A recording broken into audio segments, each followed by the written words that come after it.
Welcome back to the Play It Down Sports Podcast, episode 16. We're your hosts, Scott and Tom. First up, our favorite segment, more boneheaded, clueless actions of the week. You know we've Never got a shortage of those. Never. You know we've got some winners lined up. Never a shortage. On the football side, we're rolling into another packed slate of our college and pro picks. We'll break down what we think and where we are putting our money this week. We look back at the Ryder Cup. Not too much to talk about there. Just a couple of thoughts. Finally, it's time to check in on last week's bets, see how our futures are looking from before the season started. Some are pretty solid, some a little shaky, and I gotta be honest with you, Clemson winning the ACCs, that's pretty much not dead. looking good. And I'm glad we're not talking much about the Ryder Cup because that topic is stale at this point. Yes, it's completely stale. Yeah. Remember to always bet responsibly. Please like, comment, and subscribe. Don't forget to follow us on Instagram at Play It Down Golf for all of our picks, and you can always catch us on Spotify and Apple Podcasts. Grab your beverage of choice and let's play it down. I like that hat you got going tonight. Yes, this hat is this is Barefoot Resort. This is in Myrtle Beach. They got 3 beautiful courses there too. They got the Pete Dye course, the Fazio course, and the Norman course. I actually played the Norman course. Feels like you live down in South Carolina. Well, I got my daughter down there. I'm trying. Yep. Speaking of hats, you were telling me a little something I wasn't pleased to hear. Oh, yeah. Well, we've got 2 sponsors here. We've got Phoenix Life that Rob Cantrell provided us with a very nice hat. I mean, it's a beautiful logo. Yeah. Beautiful logo. And then we've got Secure Consult. Our buddy Dave Gordon gave us this hat. Now, what I found out is that this hat is like a cast off. It's basically they've got a new version of this hat, and we never got that. Instead, we got the hand me down. We got the hand me down. Yeah. So I'm done with the hand me down. We're getting rid of that. And we'll put that right in the middle. And if Dave wants to give us a new and a hat that's really up to date, then we can put him back on. I think. I think that's completely fair. Yeah. I am not pleased to hear that we got the hand me downs because this show is not a hand me down show. You wonder if he even wore the hat and then gave it to us. That would put it on another level. What's your wine tonight? It's something different. This is Black Fox. I've had this one before, and it's a cab, and it's a 2022 California wine, and it is very, very good. I haven't ordered it in a while, so what I like to do is mix it up, and it really is. When you haven't had one of these in a while, that's been really good in the past, you're happy to get it back into the mix. So I like that. I went back to Stella. I wanted to honor. It seems like you can get back to the La Bianca mug, the La Bianca chalice, and get going there. Right. All right. So let's kick it off with our favorite segment, Bonehead Clueless Actions of the week. This poor guy still hasn't figured it out yet, has he? And they keep coming. His board just gets bigger and bigger. Right? Bigger and bigger. Yeah. So we're going to start off this week with number 3, and that is going to be good old Indianapolis. Oh, yeah. Adonai Mitchell. Yeah. Number 10. He's the one in the top left. Right? Yes. So we did throw in Jonathan Taylor. Yeah. So these are 2, and Taylor is a star running back. He could be the MVP, theoretically could be the offensive player, the MVP of the league, the way he started this year, right? And we'll get to why he's in this picture here in a minute. But, the Mitchell situation, the Colts were playing a very good game against the Rams. And I know you don't like Danny Dimes, but he was slinging it. Yeah, Danny, I'm glad you're calling him Danny Dimes now, because Danny Dimes is more appropriate. He threw a key interception. Well, I can't call him Indiana Jones. He threw a pick. He came back to earth and threw the clutch interception at the end, and the defense broke down at the end on a long bomb, and the Rams were able to take that game down. It was a good football game. It was an exciting game. But what we've got Mitchell doesn't do that, it's hypothetically tied. Yeah, that's a big if, because as he starts to go over the goal line and allegedly celebrate a touchdown that's not quite there yet, that ball is slipping out of his hand and fumbles all the way through the back of the end zone. And Rob Cantrell will be happy to hear that this one made the list, because he asked us. He did. He to make it number 1. It didn't make number 1. No, he thought it would be number 1. Now, I will mention, I still don't like the rule that the defense gets the ball at the 20, and it's a You'd rather turnover they'd have it at the half-yard line where you fumbled it? where you fumbled it. Yeah, but it goes through the end zone and out. I It's like a touchback. It's counted as a I touchdown. I mean, how don't like about the you rule. just hold on to the football for another 6 inches and then you get 6 points rather than fumbling it. And then what we Oh, have I is, agree with that. and I don't know if Jonathan Taylor, it brought back memories for him because Yeah, I mean, and that's the other thing, right? yeah, It happened on the same the team. same team last year in Ah, December, not that long ago, probably 5, 6, 7 games ago. I think it was December 18th or something. The Colts were playing. They were still in the playoff mix. And he's crossing the line, and he does the same thing. same thing. He's looking like he's reaching out to celebrate, never crosses that pylon, the ball fumbles through. And so we've got 2 guys from the Colts with boneheaded plays, you know, and we've got a coach, the same coach coaching them. And how do you allow that? I mean, how does this happen twice? You can't make it up. Yeah. So, you know, Within a year and the same team, like I would think that would have gone around that locker room. Hey guys, hold on to the ball. Odd and I, if you're listening, and I'm sure you are, you get number 3. Number 3. Clueless Bonehead Play of the Week. And Clueless is just the fact that he's doing it. And then Boneheaded, like if you want to celebrate, why don't you hold on to the football as you're crossing the line? I It's mean, unbelievable. You want to celebrate the touchdown, right? You have to Right. make sure it's Not a the fumble. touchdown. Number Oh, 2 boy. this week, we are going to Farmingdale, New York, and the Ryder Cup. Yep. And this is completely more clueless in all reality This than probably truly is bonehead. boneheaded.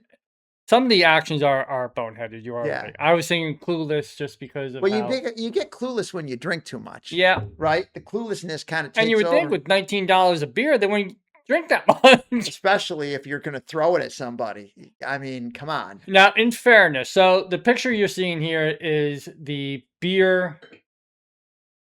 It wasn't a cup, so the beer can being thrown in the Surprised direction. they sold cans of beer instead of like, right? When I read that, I was shocked. It was actually cans, Yeah. but it was a beer can that was in the direction of Rory's McIlroy's wife and hits her hat. Doesn't hit her square in the head, but it hits her hat.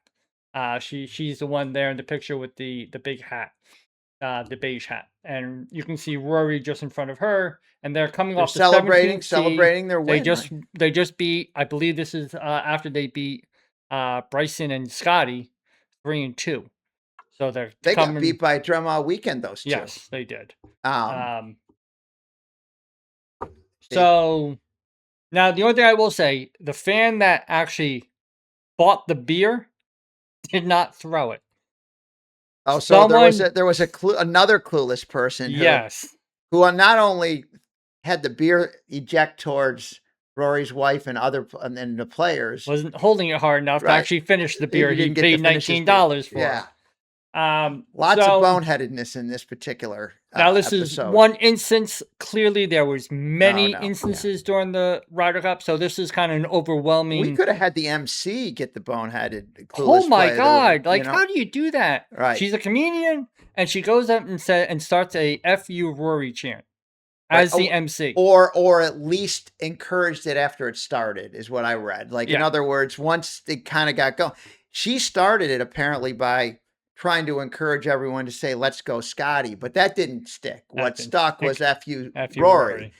And what that means to me is that the fans, instead of figuring out a way to support the U.S. team, actually had to turn it into a anti sort of hate of the Europe team in a way that I don't quite understand. And right? obviously this started probably back in who knows when this started. He's like a lightning rod, Rory is. But I'm just saying in general, the Ryder Cup always has ribbing one side to the other. Like when it's in Europe, they're going to rib us, and when it's here, we're going to rib them. Right. The problem is it's not ribbing anymore. It's just throwing insult after insult. Yeah. Right? So...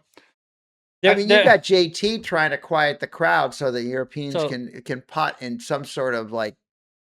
Can you imagine if Dave Gordon was out there? Oh my god!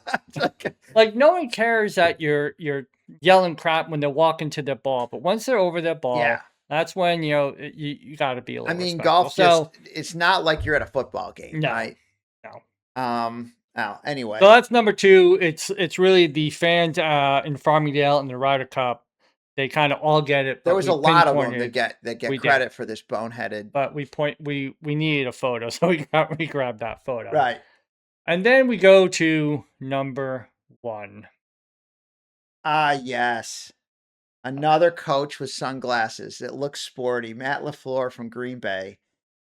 This guy, I think he might be better off as a cheerleader. Now, I've watched this guy coach, and when he's home in Green Bay and things are kind of going pretty well, he'll get the fans geared up. I think the players like him. So he's a rah-rah guy. Yeah, And I think he also has managed his team and the quarterback sort of in the locker room pretty well. But you put him on the sidelines during a football game, and you can count on at some point there will be some serious mistakes made. And in this particular game, this guy made two extremely serious gaffes. yep. One right before halftime. So Green Bay is cruising along with a 13-0 lead. And their kicker, it's like bringing back the game the way they lost the Brown game last week, Yep. except in a much less impacting way, you would think. Gets an extra point blocked and run back by the Cowboys for 2 points. And suddenly And blocked Yep. the guy Yeah. that blocked it is one guy that blocked it. There was like 2 or 3 Yeah. guys that could have It's blocked like that he was kick. trying to kick a 70-yarder and needed to keep the trajectory low or something. It was unbelievable. So they get 2 points. And we're at 13-2. Well, there's It's a 3-point nothing like swing. that to energize It's a a 3-point team, swing. right? Yeah, you've basically taken it. You've actually woken up the giant, right? Like they're not doing anything. Dak's not doing anything. We're doing whatever we want. We're up 13-0, and suddenly it's 13-2. All right, and you're still kicking off. Then we get to, but that's not really on LaFleur. Okay.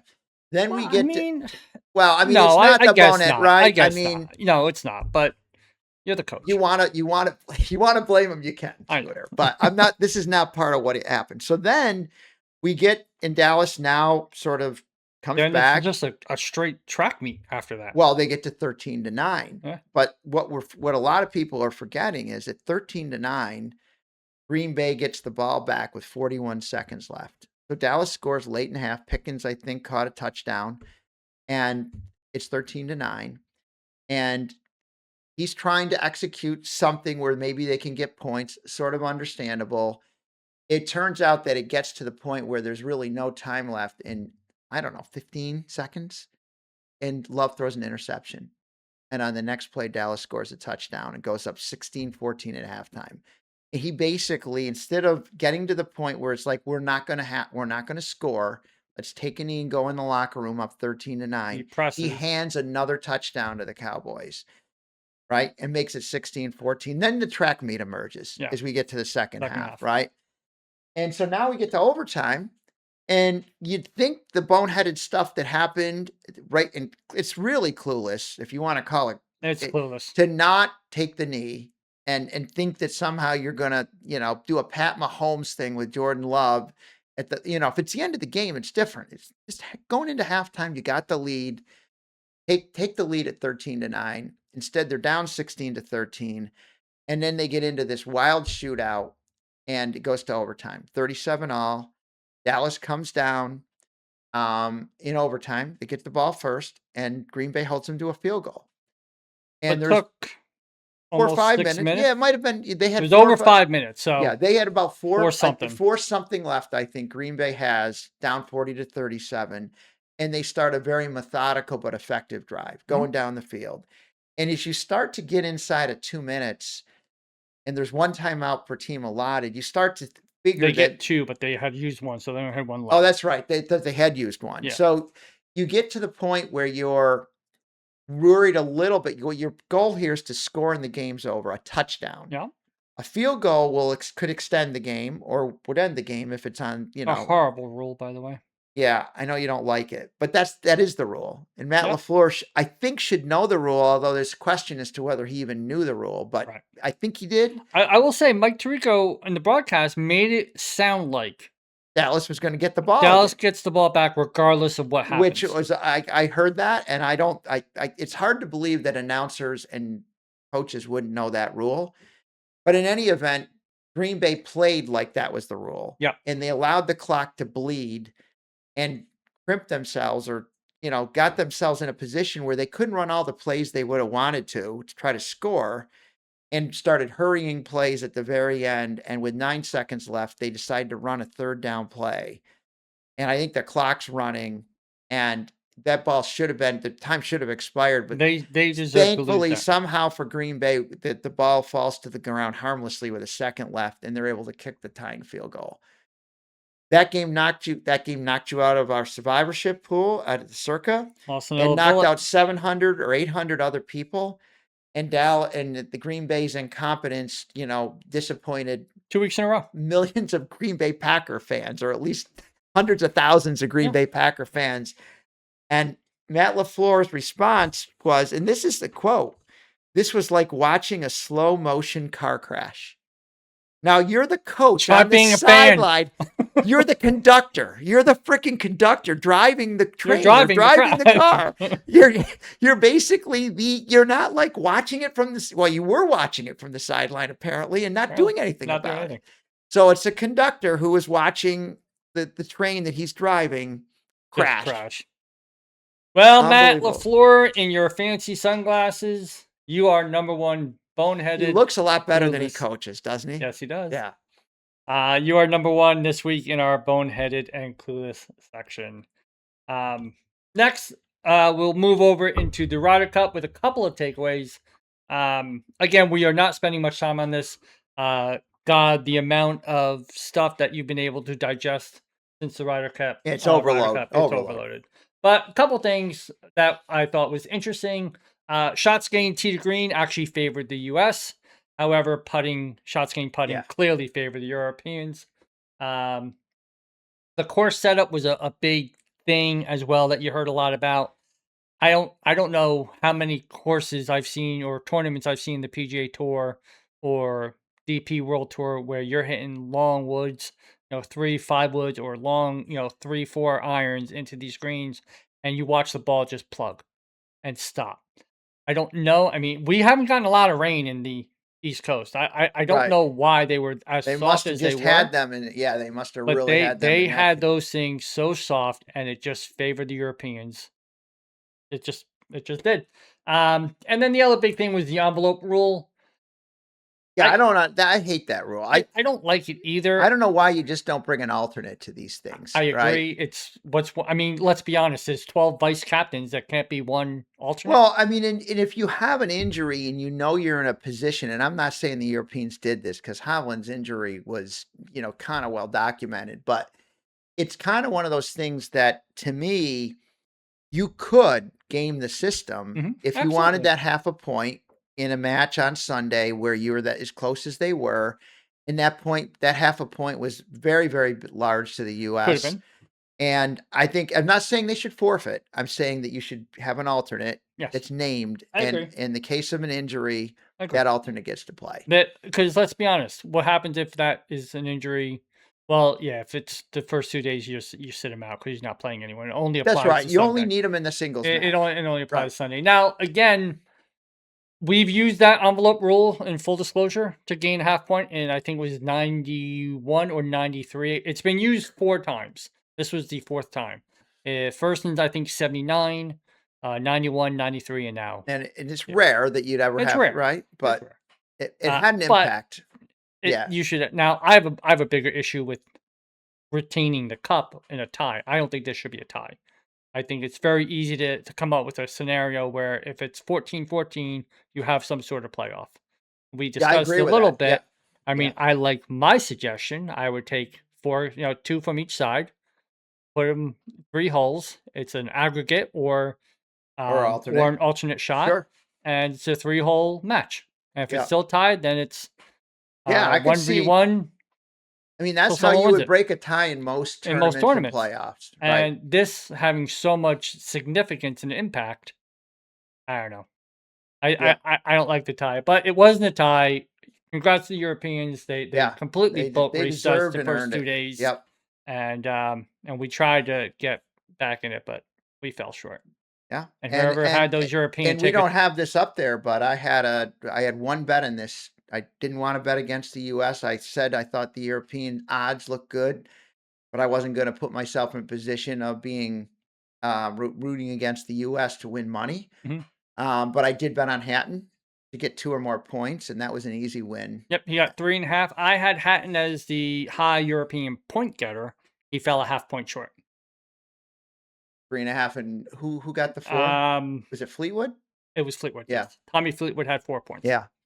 And one of the reasons Hatton didn't play all 5. I would have been happy with Fleetwood getting, Hatton getting 2. I Yeah. wasn't really You rooting had for him that. to I get think 3.5. you had that Yeah. Saturday morning. Yes. Um, And I had that parlayed. I had that alone, and then I had it parlayed with something that hit, which I didn't mention on the podcast, but I forget exactly what the combination was. I think it was maybe an over in a game, and I said, "Let me throw a little bit Yeah. more on this and combine them," and it hit. So I anyway, had top rookie being Henley. Henley was really bad, and I was torn between Henley and Young. Clearly, it just went as my Young. week, and then And we'll the go over thing my is, picks later. Young is favored on this course. It favors his course because of his distance, And right? he even had more juice. He was plus 230, Yeah. and I went with Henley, and Young was phenomenal.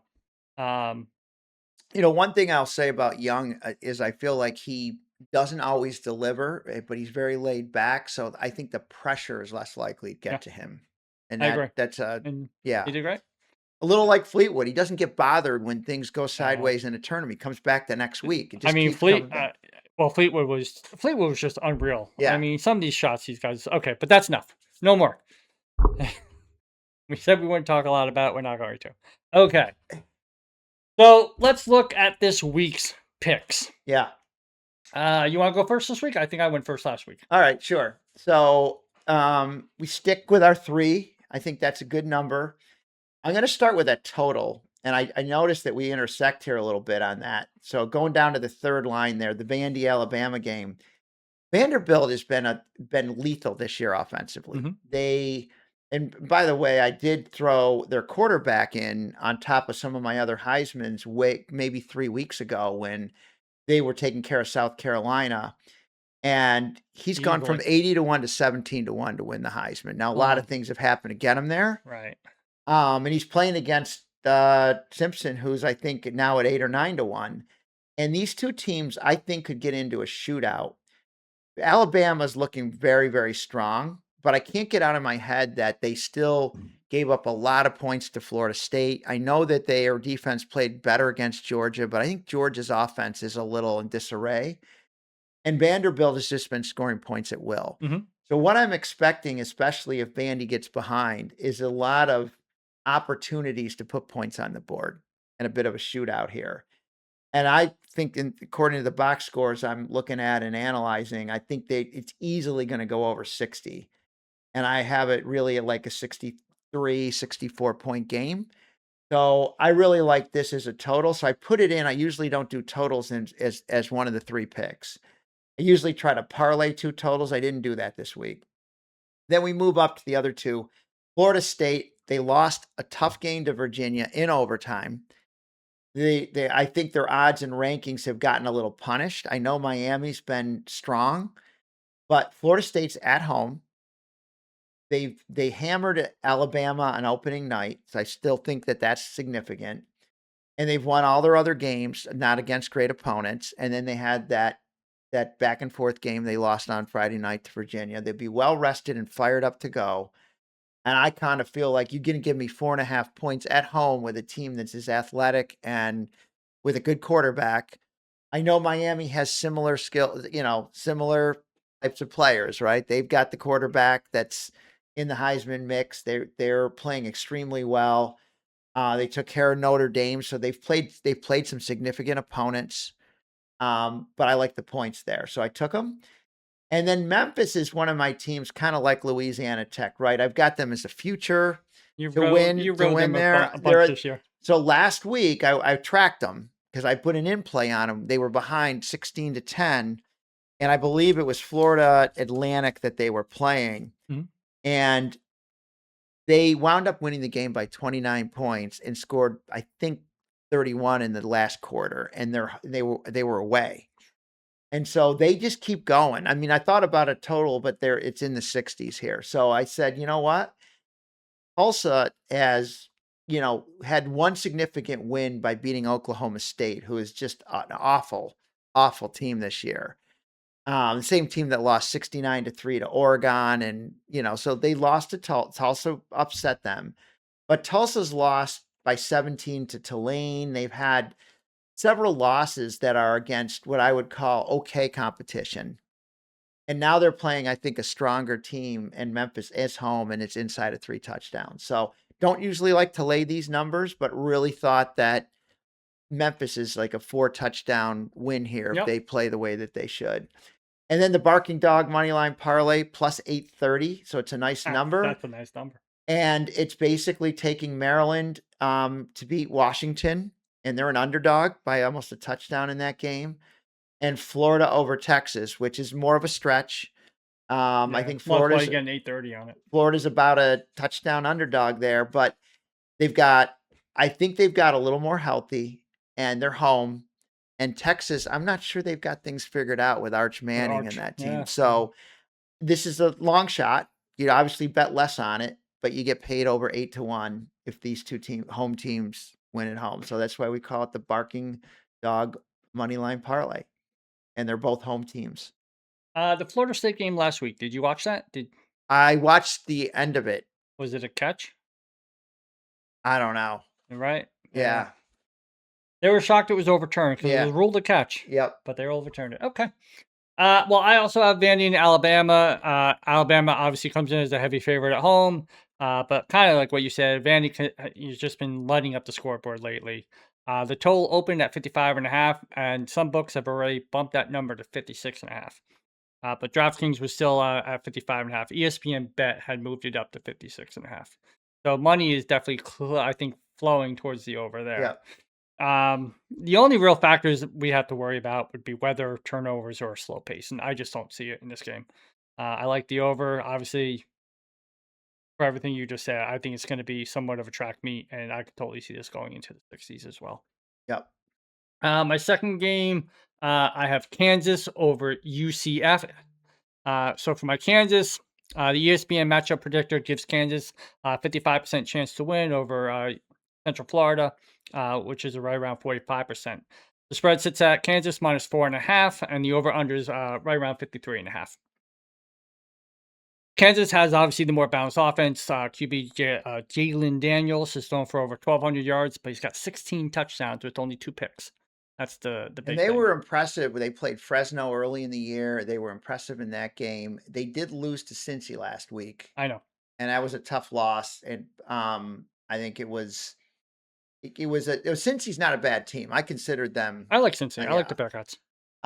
But here's the thing. The only thing I would say about that is this UCF team, what I have a hard time getting out of my head is they lost by 2 touchdowns last week, I believe, to Kansas State. And Kansas State has been struggling, right? So maybe starting to figure some stuff out. In fact, I almost bet them against Baylor this week. I still might do it.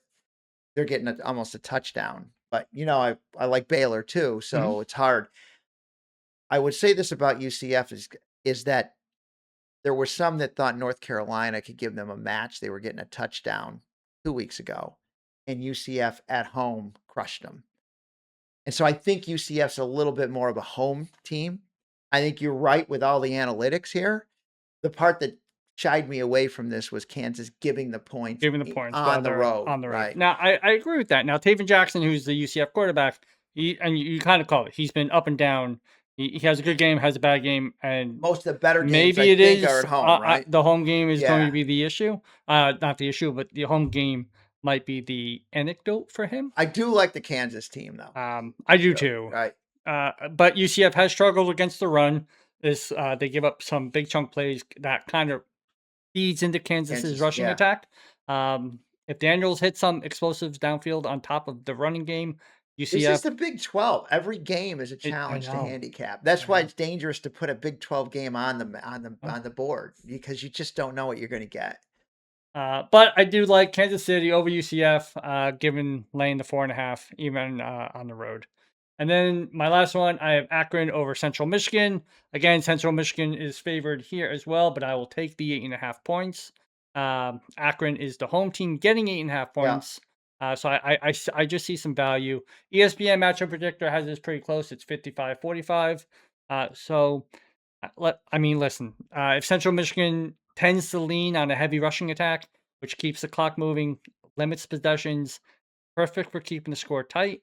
Akron's quarterback, again, he's not great. Ben Finley, he's had an okay season, 700 yards passing this year. Jordan Grant is leading the ground attack for Akron with 300 rushing yards. But I looked at the red zone numbers, and this is kind of was a little thing that stood out to me. Central Michigan is only scoring on 72% of their red zone trips, um, which Scoring anything, ranks, you're saying. yes, which ranks 120th nationally. See, what you're counting on here, Scooter, is a fairly low scoring game I and am. taking a north of a touchdown and getting in a conference And game and getting a and tight. Akron's home. Yeah. So I'll take the underdog at home field, ball control game. Akron has a good red zone defense. They're top 35 in Yeah. the league in their red zone defense. They have trouble scoring in the red zone. Add that all up, give me the 8.5 points, and I'll And take the you've home. done a pretty good job of picking these games, right? We're in these contests out of Las Vegas with the Westgate, and you're in 12th place out of a large group, and you're allowed to kind of pick your games that you want, right? Which is a little Yep, bit different than the one where we define the picks in the pool in we our pool. run, Yeah, right? The more local pool we run. There you're allowed to take any games, which is much like what we're doing here. And sometimes you find these diamonds in the rough that nobody would pay a lot of attention to. You're not going to get a lot of betting activity, so it's a little bit right, the line's a little less efficient right. here. I like that play. Uh, that is what we are looking for on the college front. We will move over to the NFL front now. I'll start us Mm-hmm. off. So I have Detroit over Cincinnati, given laying 10.5, which is a It's hard to pretty argue. high It's hard to number, argue with but you could lay 30 against I Cincinnati. think It's so too right now. So here's what I got. I got Detroit obviously is coming in riding high after some stellar offensive play, essentially since week one. They rank fourth in the league, averaging over 400 yards per game. And I gotta be honest with you, I think if you remove week one, they're probably number one in the league. not only that, but their defense is ravenous. I mean, their attack. Look what they did to Lamar a couple weeks Yep. ago. They really, I mean, Flacco can't move. And since he does not have a mobile quarterback, No, one of so the things here is that Detroit's Cincy, defense will give up some yards, but Cincinnati gives up way more. well, but not only that, because Browning's not mobile, Nope. the way they're aggressive on defense is going to benefit them, just like it was when they played Flacco, right? Quarterbacks that can't move are going to struggle a little bit more against Detroit. Oh, absolutely. Yeah, well, Lamar did too, and he can move. And he So, can, but they balled him up nicely, man. yes, They had that spy on him, and yep, I think his rushing over under was 48 for the game. I had a buddy lower the alternate down to 40, and he was 2 yards short of that. yeah. So I think Detroit the did a only great job only guy against that them. might lose to Cincinnati right now is Matt LaFleur. Now I know who the New York Jets would. Again, I see the offense as just simply too We're strong. saying that. Watch Cincinnati win this game They, 24-17 this week. as long as you don't have them in your survivor pick, I'm Well, okay with it. I'm considering them. You have to. How can you not? Yeah, Um, I'm considering them. I don't think a lot of people will take them. Some might save them. Save them. I don't think Detroit's got a ton of great spots there's not other spots You gotta available. check that out. This might be one to just sort of like take them because less people will probably use Detroit. Right. Be my guess here. I see Detroit's offense just simply too strong, and they'll probably get around 20 to high 20s to low 30s in points. And I don't see Cincinnati getting above 10, or definitely not really more than 14. So I think I'll lay the 10.5 and take the win. Then I have Denver over Philly, and full disclosure, I have a side bet with my wife, who's a Philly fan, that Denver does not cover this spread. If I win, she has to get me a hat from Merido Country Club, which is out in Dallas. She's going to Dallas next week. So I'm making her get me a hat. Hopefully Denver Yeah. covers this. But Denver comes in with their 9th ranked in offense and the 12th ranked defense. Philly, on the other hand, sits at 30th in offense, but they're solid defense. They're I 10th. mean, they were horrible in the second half against I Tampa have that Bay. down. 23 total yards. They seem to find a way to score when they need to and lay down when they don't. And at some point, that's going to burn them. I would think. Again, the question for this game is Bo Nix. He's the question mark. If he can fix his accuracy. If Bo makes bonehead mistakes, we got a problem. That's the whole thing about this game. If he limits his mistakes and actually starts hitting receivers instead of missing them, I think Denver has a real shot of winning the game, let alone covering. If they don't, I like this pick, by the way. I think you're getting north of a field goal. Philly's been winning tight games all year. Yeah. And they're playing a good team. And I mean, listen, you can say whatever you want about Philly's offense, and a game here could be like a one-off. This is a trend with their offense. They did nothing against Kansas City. They had 100 yards of offense. They had 23 yards last week. This is becoming a trend in the second half. Yeah. But this is becoming a trend. Right. Seattle over Tampa. I'll leave that.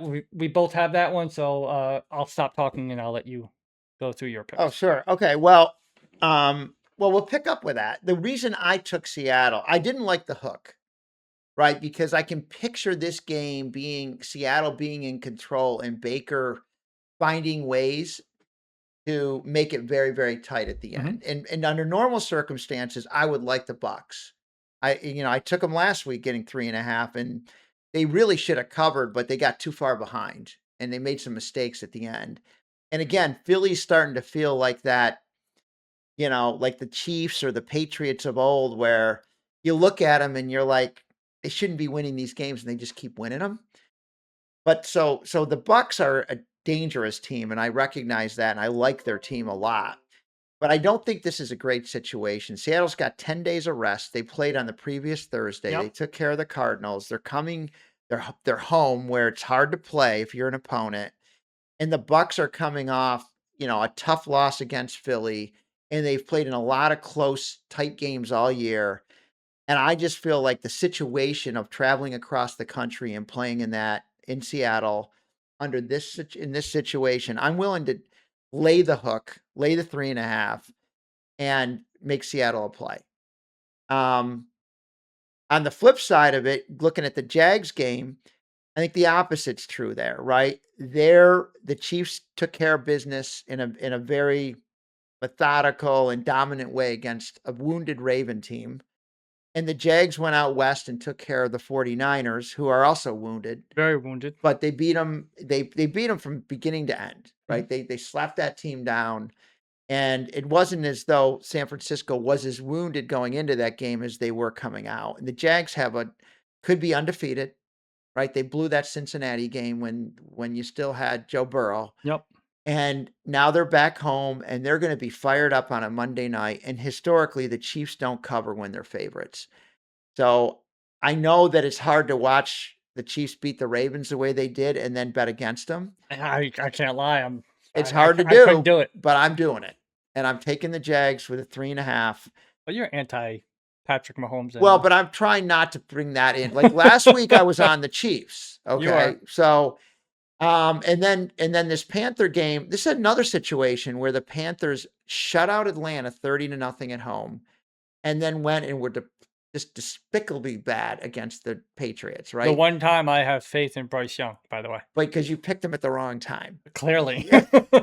And they gave up 2 special teams touchdowns. So the score was terrible, but they lost in every dimension possible. Yep. Defense was bad. Special teams was bad. The offense scored on the first drive, didn't do much after that. Now they're back home. Still believe that at home, they're not a bad team. Miami's coming off a nice win on short rest. I want to talk and about no Tyreek Hill. And now they're going across to play, not across the country. They're not traveling far.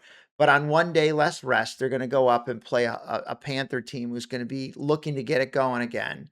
I like the I situation for the actually like this Panthers. pick, by the way. I don't like Bryce Young, especially after last week, but I actually really do like this pick. Well, I think the situation I think the favors the situation Panthers, favors them. right? I completely agree. So my 3 picks here are all pretty situational, to be honest with you. Now in the double dog dare you money line parlay, which we're going to get to, but it hit last week for me. It's Congrats. it's to take this your Bronco pick. Yours hitting meant my loss, but Yeah, well, that doesn't bother me all that much. I know. So the Broncos on the money line pick, a money line to beat the Eagles outright. We've already sort of talked about that game and why we might like that. And this is one that a lot of people would say that I have to have my head examined is to take the Raiders on a money line over the Colts. But that's why I'm doing it. Doing it because the Raiders, I think, are a better team than they've shown. They were last week, they just did everything to give that game to the Bears. Yeah, but even the Everything week possible. before that, they didn't look good either. Well, no, but last week they made mistake. But Geno is just struggling, right? And that's And it's not great. But the running game is starting to pick up with Mhm. Genty, right? And I think that that Geno will. I mean, I think if he lays an egg here, he could potentially lose his job. Now, I agree. Pete Carroll likes I know him, he likes him. Listen, he's a gunslinger, right? But at some point, you can't. It's like but when Jameis Jameis Winston. At Winston some point, you can't keep throwing the just ball around like that, right? no. And the Colts are opportunistic and will take advantage of it. But here's why I'm going against the Colts. This Indiana Jones, Danny Dimes, or Danny Nichols, even as I like to call him, okay, is going to show up as Danny Nichols in a game. And He's only done it and the once. Raiders are notorious. They came out and they beat the Ravens last year by going across the country. And it was earlier, like week 2 or 3. They find ways. They beat New England in week 1. They find ways to win on the East Coast, and Pete Carroll will have this group fired up. And I think this is an upset potential. So I'm taking them as a 8. I'm getting 8.3 to 1 on 8.3 to this. 1, yeah. Yeah. I didn't mention mine, but I went with a teaser this week. So a 6-point teaser, which took the Detroit over Cincy down to -4.5. Took the Bills from 8.5 down to 2.5 over the Pats. And I put it on the other way for the Niners, so it went from 7 to 13. I'm getting It's a for generous Niners number, over even though they're Rams. terribly banged up. I know it's again the odds of this hitting. I think are probably less than 50-50 over that You Niners get Ram. juiced on that with a I'm worried about 3-teamer though, Niners. right? Yeah, you You get get the juice. plus. Yeah. Oh, I didn't actually. It was plus. Was it like plus 130, I think it 140, was something? Oh, is 186. it that high? I think it That's was plus good. I know 186. 2 of them get you back to your money, so I Yeah, guess 3 would get you, would yeah. get you higher. Yeah. So I didn't mention that. So there's that as well. You're banking on Detroit in this. They got a cover, and then you want them in your teaser too. Yep. So yeah, I again, doubling down. that's. I think that's my favorite pick of the week. Now, Sounds like if you sadly, had a suicide pick left, you might take I Detroit. might take Detroit. I probably would. I think I had that earmarked, to be honest with you. Now, to be honest, we're going to look at the last You week. sure you want to do this? I really, really don't. As you can see, Who's I got the X have through all their picks? Is that you? I have 0 check marks. Oh my goodness. I have not had a weekend this bad. In a long. I So lost the Ryder every Cup. Ryder Cup pick I had, which was 3 of those, 3 college football picks, 3 NFL picks, and my fun parlay money line obviously had the Chargers over the Giants. And we already mentioned that your Giants over the Chargers money line hit.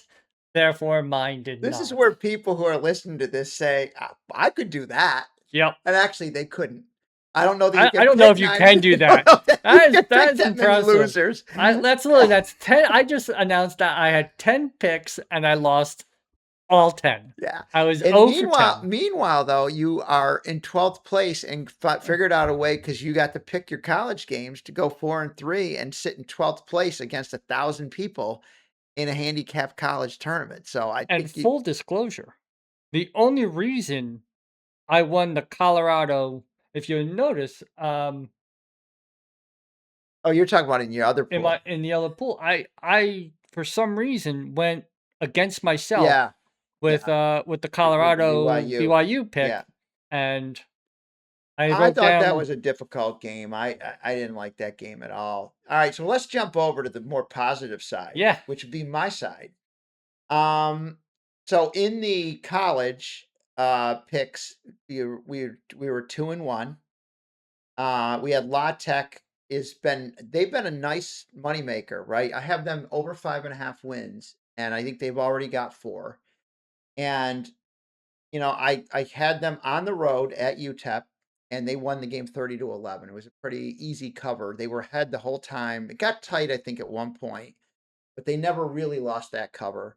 this is great. We don't need to And go then over all your wins. Old Miss was Old Miss was another winner. Yeah, and Eh, so was the Rams over the Colts and the Texans over the Titans. I'm like Dave Gordon likes to hear all You the know, analysts. you did well. Everyone can see it on the screen. We can move on. Okay. The next slide. Thank you. Oh, we're back. Okay. So that was Wait a was minute, can you fun. return back to the other slide for a I minute? I could. No, I'm I'm kidding. not, but I could. Uh we do have some info on Circa. I know you want to mention the Circa, our survivorship. I did lose, so we are down another pick. Yeah, so we have a team group of 4 of us that have 7 entries, and there was over 18,000 entries in this contest. They are now down to 12,000 Something. something, maybe 500, something like that. We have 4 of our 7 left. So Albig and I have maintained our each have two The teams left. remaining. But when I say Albig and I, we're all doing this as an aggregate, Yeah. right? So we're all in it together. And so we've got 4 teams to try to figure out who we're going to pick this week. We've already talked that you're doing extremely well in the college Yep. contest we're in out of the And Westgate. Al's doing well in the And Al's NFL doing side. well. It's right. There's multiple contests. We're in a bunch of them. And the one that everyone cares about the most, I think, is the Circa Survivor. Well, yeah. Because that one is the one that's got the $18 million prize. And there are still 12,500 entries that think they can win. Yep. Because they can. Hey. Right. 16 more weeks, you got to pick a winner without a loser. Yep. So it's a great contest. We were having a lot of fun with it. We did not have fun with it watching Green Bay and Matt LaFleur. No. 2 weeks in a row took us out. He was awarded for his failures. Now the only thing so I've heard a couple things. One, you have to be able to pick a team that you can at least put your head on the pillow at the end of the night and at least live with the results. Right. So the other team I had Were you able earmarked. to put your head on the pillow I and live with that result? No. But my other pick that I was toying with was the Chargers. So it wasn't a good pick either way I had. Yeah, I was between the Chargers and the Giants. Those 2 teams took out nearly 2,000 people. Yeah. Yeah. Yep. So yes, I was able to put my head on the pillow because the Chargers also lost. Right. So let's look at. We wanted to recap some of where we kind of were when we put some picks out in the beginning of the season and kind of where they are now. I'll go over mine quick because it's a little bit easier. I know I think it's better to go over all my winners from last week. Move on. Other than Clemson winning the ACC and Notre Dame over 10.5 wins, I'm still in most of these. You're alive. I'm still alive. I mean, there's a couple not looking too good. Pitt's not looking great. And since the AFC North champs, that's not looking good at all with the injury now. Right. And Pitt over 6.5, and even Duke over 6.5. I think it's still in play. Oh yeah. You need to win this week. I need to win this week. Yeah. And I still actually think Syracuse getting to over 5.5. They can still win 3 more games. Yeah, you kind of wanted that Duke win, but the Clemson win was huge. Yeah, so it flipped. In all reality, that's just a flip. But it would have been great to get the bonus. Yeah, so those are mine. Mine are pretty straightforward. And then the other 2 slides is Tom. Yeah. Go. So I mean, basically we put a bunch of futures in it before. And we don't have the same documentation on the side that Scooter has, but you can read there. I mean, Vikings and Giants are not looking good to cover, but again, 17-1 and 3.5 to 1. Buccaneers to win with the most wins, still in play. And 18-1 is, and again, I'm betting against them this week, but it's still in play.